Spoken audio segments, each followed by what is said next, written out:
Tell you one more thing that's on my mind tonight, and conservatives everywhere. The idea that people are saying, well, he was an extremist, or he was a racist, or he was a Nazi, or a misogynist, whatever. Charlie Kirk was a mainstream conservative Republican. He had views that are held by tens of millions of people, including more than half the country in the last election.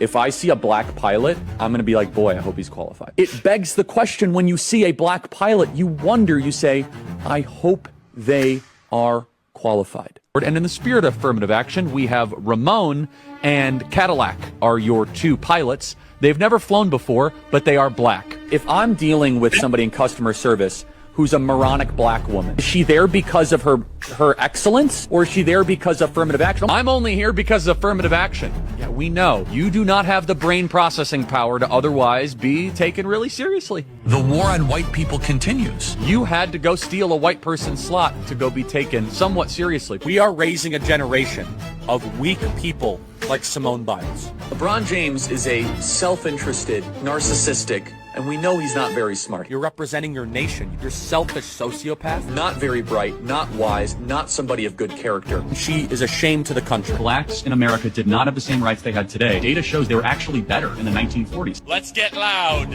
for Kyle Rittenhouse. I'm also going to offer some context and some nuance about the death of George Floyd that no one dares to say out loud, which is that this guy was a scumbag. Remember what BLM stands for? Burn, loot, and murder. Now, does that mean it deserves to die? That's two totally different things. Of course not. Prowling blacks go around for fun to go target white people. That's a fact. There's no such thing as white privilege or racism, so. Black people are allowed to talk about black culture in a way that white culture cannot. Black people can go up and say that there's a baby mama problem in black America, and white people are not allowed to say that. Oh, I just did. So what are you going to do, cancel me? Black people are allowed to say, I'm a grown man, I got way black too much people are allowed. Skin color now gets their own summertime celebration. Oh, wow, look how far blacks have come. It has now become a racial complaining day. Thomas Sowell and Justice Clarence Thomas are far better black role models to celebrate than Martin Luther King. This guy is not worthy of a national holiday. There's a mythology around MLK that does not warrant the reverence that he gets treated with in America. We have a federal holiday to a guy that talked about race all the time. Kirk describes King as, quote, a bad guy. It's true. We celebrate the Civil Rights Act more than the American founding. The country made a mistake when it passed the Civil Rights Act. Also true. The Democrats are not lifting a finger to remember the well over 100 people that have died in Texas Hill Country. The death toll likely would not have been as high if it wasn't for DEI. Ketanji Brown Jackson is what your country looks like on critical race theory. You're gonna remove my appendix and you're a black lesbian? Ketanji Brown Jackson is an embodiment of the tyranny that we currently live under. She's an ideological, unintelligent, yet confident fanatic. Why does Kirk believe passing the Civil Rights Act was a mistake? Now, again, apparently they don't listen to the show because we do that at least once a week, right? So she wants to be the first ever black woman on the Supreme Court, yet she won't even admit that she's a woman.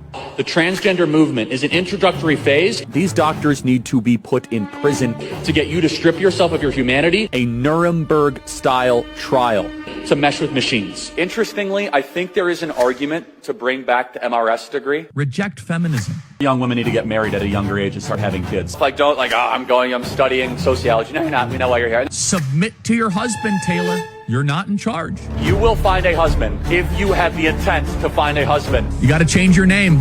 If not, you don't really mean it. Democrat women want to die alone without children. A lot of them are on birth control too, and birth control really screws up female brains, by the way. That's really rich. I didn't know women not to complain 50 years ago. That's funny. We should tell them to stop freezing their eggs and start finding their partner earlier and have lots of babies. Every single one of you need to make sure that your loved ones are not on birth control. So materially insane to think that 1 in 5 American women will be raped in their life. It is, I agree. No, meaning that they're lying about being raped. You're comparing abortion to the Holocaust. Absolutely I am. In fact, it's worse. It's worse. Because Jewish donors have been the #1 funding mechanism of radical, open border, neoliberal, quasi-Marxist policies. And by the way, this is my other problem with death penalty. It takes too long, too many appeals. It should be public, it should be quick, it should be televised. Well, at what age should you start to see public execution? 16. I think you could do it earlier. I think you maybe at age 12. I want to watch that execution. That'll make my day better. A lot. I mean, Joe Biden is a bumbling, dementia-filled, Alzheimer's, corrupt tyrant who should honestly be put in prison and or given the death penalty for his crimes against America. The Democrat Party believes everything. that God hates. Like, we're dealing with maggots, vermin, and swine here. These are not good people. They're not even a little bit good. In fact, I know people that went to Haiti passively as like agnostic atheists, and they came back searching for Jesus because they saw like legit demonic activity. Kamala Harris wants to see the elimination of the United States of America. Democrat Party supports everything that God hates. There's not much you can do, folks. You have a government that hates you. You have a traitor as the president. Buy weapons. I keep on saying that. As top Republicans reject any link between GOP rhetoric and Paul Pelosi assault. If some amazing patriot out there in San Francisco wants to really be a midterm hero, someone should go and bail this guy out. Native-born Americans, you better buy weapons, everybody. Have a lot of guns at your disposal. I would never leave your home without a weapon. I think it's worth to have a cost of, unfortunately, some gun deaths every single year, so that we can have the Second Amendment to protect our other God-given rights. We actually need looser gun laws because I think that Oh yeah. They said we have more guns at the Turning Point HQ than you can imagine. Yeah, if anyone ever tries to come, that will not end well. Oh no! Imagine the world without Joy Reid. Imagine the world without Sheila Jackson Lee or Michelle Obama or Ketanji Brown Jackson. I am channeling the emotions of millions of conservatives who are angry. They knew Charlie. They loved Charlie. They viewed Charlie as a mainstream conservative Republican.